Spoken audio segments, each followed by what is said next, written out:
Hello friends. So today I'd like to go ahead and take some time to talk a little bit about my Magic the Gathering journey. So I feel like a lot of people don't necessarily talk about their experiences with Magic and pretty much just get into the spicy plays. For those of you just listening, I'm wearing a hat that says spicy on it inside of a chili pepper. I think it's hilarious. Hopefully you'll find it hilarious too. Anyways, back to the subject at hand. So my Magic journey. Yeah, I feel like a lot of people don't necessarily talk about it and they just kind of jump into the content and don't really describe like where they're coming from and how that informs their decisions of deck building and their experience playing and all that. So I hope to kind of get this out, make this little video to discuss what it was like for me to get into Magic and my journey thus far. So hope you'll join me in this exploration of my past. So I started playing Magic a little bit before Magic Origins came out. So this was around 2015. Magic Origins was a few weeks, if not 2 months away from pre-releasing.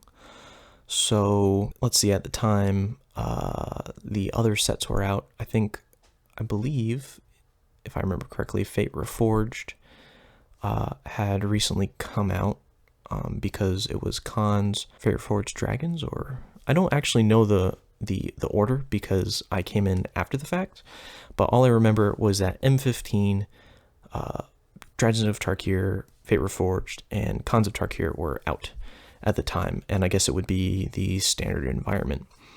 So I remember I went into my local game store and I bought the, at the time, what were intro packs, where they give you a pre-constructed deck along with 2 booster packs, I believe, inside of it. Man, they were crappy, but they were very fun. It was a fun way to learn because they were very simple, and it got me familiarized with, one, what booster packs were, and the idea of rarities, and the types of cards that I can expect to see and what the cards do. So if I remember correctly, I don't remember the other one that I got, but I know for sure I got the Dromoka deck.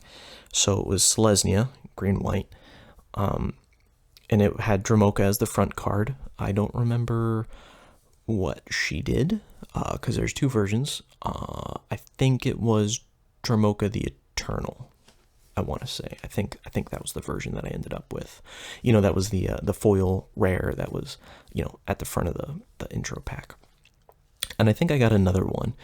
So I sat down, I learned how to play. I think at the time there was just a little rules insert or something. I may have looked up a YouTube video, but I don't think so. This was 2015. I wasn't really heavily into using YouTube and stuff, so most likely I probably just Googled it and found what I could online. Anyways, so I don't really remember much from that, but for some reason I clearly remember what intro deck I got. I don't remember even what was in the packs. But, man, I'm smiling because I'm just remembering those early days of learning to play the game. So I somehow managed to get a pile of red cards together. I don't remember how. I was probably from cracking packs. I probably went and bought a few booster packs, and I might have picked up a few more intro decks, and maybe a deck builder's toolkit at the time. I think it was probably an M15 deck builder's toolkit, if I remember correctly. So I was getting pretty excited. This is at the time, though, when I had almost no money. Like, the job that I was working, I was getting paid like $50 a week, so I wasn't really making much at all. But what little I was making, I was spending on Magic.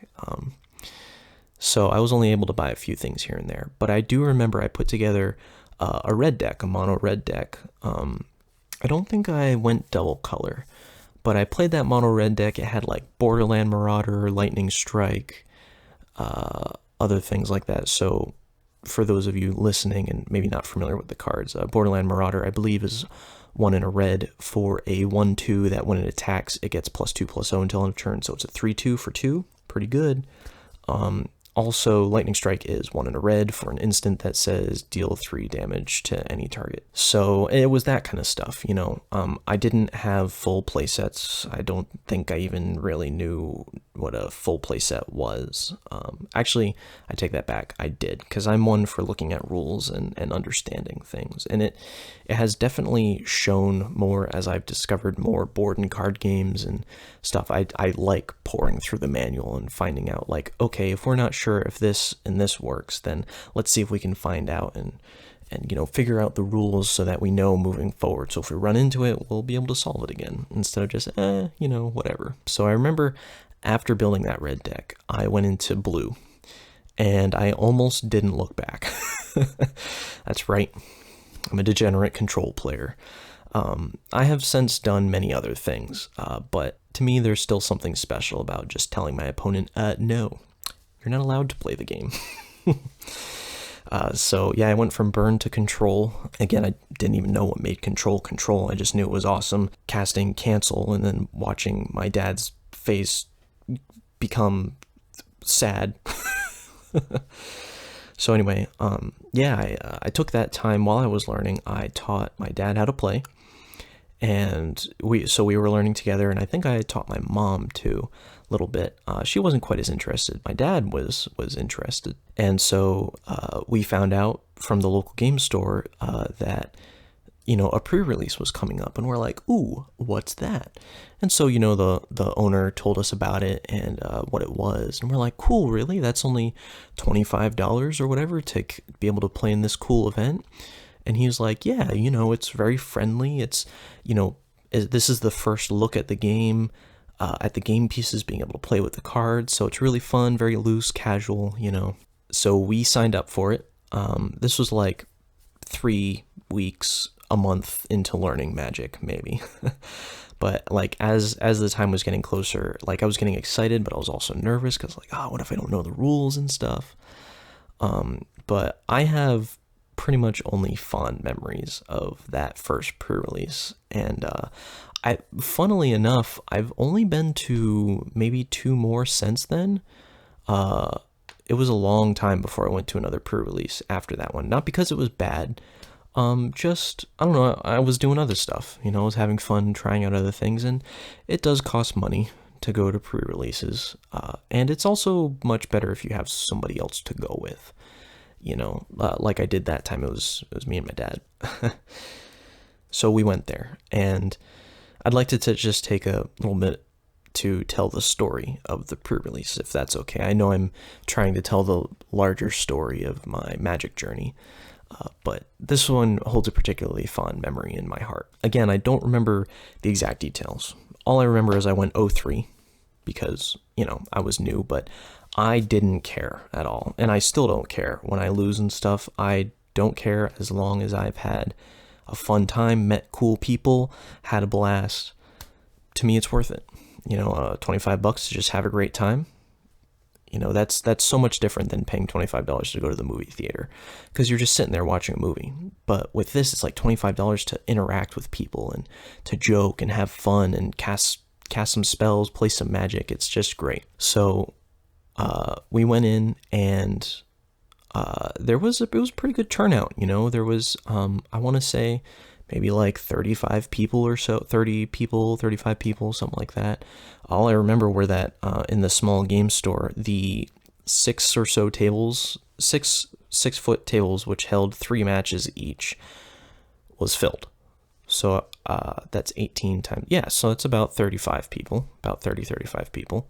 It was great because, and I didn't know this at the time, but it was a core set. Magic Origins was a core set, so it was the perfect set to get into Magic with, which was great. I just love how that worked out. So anyway, me and my dad went. This was when the pre-release kits, you could choose a color. I think I chose blue because I was playing blue at the time, and then I think my dad chose green, I want to say. Anyway, I'm not going to say like what happened too much, but so I had 3 matches. The first match was a little bit crappy, not gonna lie, because first match I went up against was a kid who was like, I don't know, 14, and just was not into me joking around or having fun or whatever. Like, I don't think I was taking a long time playing my turns, but like I was not used to the game very much, so maybe I was probably a lot slower than I am now. So that might have been a factor. He might have been frustrated with that, but you could tell after a little bit, only just a few minutes of interacting with the kid, I could tell that he just wanted to be done and beat me and just win the pre-release. And I still don't understand that mindset. To me, a pre-release is just a great time to get to know the cards, get to know people, and just have fun. So anyway, I was like, yeah, okay, whatever, kid. Let's just move on to my next match. So it was funny though, because like he barely talked to me, but then he got up and started talking to his dad, and they were both kind of competitive. I think they were both in the event, and they were talking about, like, oh yeah, I won, blah, blah, blah. And I was like, whatever, bro. But after that, those next two matches were amazing. And this is just a quick note, but I've always found that losing usually leads me to a much better time because I'm not actually much of a competitive person. And that's an important thing to realize with my journey moving forward in any future content that I make. I'm not very competitive. I don't go to tournaments. I don't really do anything. Like, the most competitive I've done is a draft, really. So what I've found is that when you're losing, mostly the people that you're playing against, they can either be frustrated. That's a possibility. But my experience so far has been that they don't give a crap either, and they're just there to have fun. So it's awesome. I love losing, as silly as it sounds. So anyway, my next match was against another kid. And I think it was my second match. He was like 15. It was so funny. So I think even though I got blue, I ended up making a white-green deck, a Selesnya deck, which is funny. I remember having Imperial Tactician. All I remember is his art looks like that. I'll throw it up there on the screen, and I'm sorry, people who are listening, I can't remember the art. I do remember he was a human. He had some kind of enter the battlefield effect. I think he was 1 in a white, maybe 2 in a white. I don't remember. I remember the art though. I remember I was playing that, and I had some green spells, probably something that tapped for mana, some kind of mana dork. Anyway, and I was fighting against this kid. So I was at 19 life, and he was at 1. Through the next few turns, he beat me at 1. It was amazing. We were just laughing and joking the whole time. Now, he was a great sport. I wish if I could see that kid again, I'd love to thank him, because we were laughing and joking, and I was like, what? You beat me from 1 at 19? Oh my gosh. It was great fun. So, I wish him good luck in his next matches, because, he won against me. So, and then my last match, I don't really remember. I think I ended up sitting not battling, but I ended up sitting next to the match that my dad was in. And it was great fun. We were all all 4 of us, I think, were just joking. It was great. I love it. That's part of my personality when I go to draft or to pre-releases. I love to just joke with my opponents and just have fun and make them smile and laugh and just have a good time. That's usually what I'm about. It's just having a fun time. I do remember between match 2 and 3 though, somebody was just walking around, and I was like, hey, you mind giving me some tips about deck building? They're like, sure. And they looked through my things and they're like, whoa, what about this green mythic? And if I remember correctly, I think it was Aurora something or other. Like, I showed them that the Great Aurora. I'm not sure. I'll put it up here. I remember the art again. And they're like, no, that thing's crap. But this, because I pulled a Woodland Bellower, which, this is from memory. I'll put it up on the screen. But I think it's 4, green, for a creature beast. I want to say like a 5/4 or something, that when it enters the battlefield, you may search your library for a creature card with converted mana cost 3 or less and put it onto the battlefield, and then shuffle your library. So it got another creature. That was in my sideboard. They were like, whoa, why aren't you running this in your main deck? And I was like, oh, is that good? And they're like, heck yeah, it's good. And I'm like, oh man. So they helped tweak my deck up a little bit. And I mean, I still lost in the next game, but like, that was cool. If I remember, it was a woman, and she was just very friendly. So I don't know, it was very cool. I say that because there's not really many women that play Magic. If you are, good on you. It's great. You're part of the community. We love to have you. It's awesome. You guys add value to this game as well. Yeah, it was just a great event. So that's it. That's my story about it. Didn't even come home with any packs, but I think we had such a blast that I think we got a pre-release pack and brought it home to my mom, and we played with her too. So that was really fun. So after that, that pretty much marked the beginning of my journey. And after that, I was hooked, basically. I was like, this game is awesome. This is so much fun. It's great that there's events that I can go to meet other people and to learn to play and all this stuff. So anyway, I then I continued to teach my dad, and eventually I started getting him hooked. And then from there, our collection started to expand. Like at first, I just had like one of those little BCW, like 400 count boxes. It was only like this big. For those of you not watching, it's like maybe the length from the edge of your palm to the end of your fingertips, kind of like, is very small. And that's where my collection was that big. It was a very small collection. I think even including the basic lands.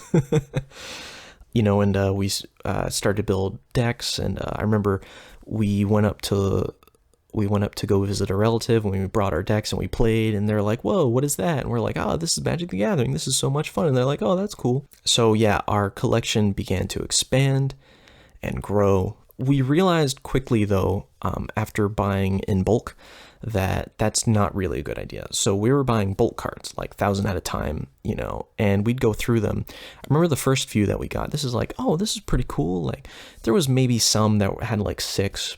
It was mostly play sets. It was all commons, with maybe a few uncommons. And most of them were from Theros, the Theros block, and cons, and like M14, M13, a few from M11, things like Mind Rot and Elusive Spellfist and Tormenting Voice and Grizzly Bears, the classic, Elvish Mystic, all those cards.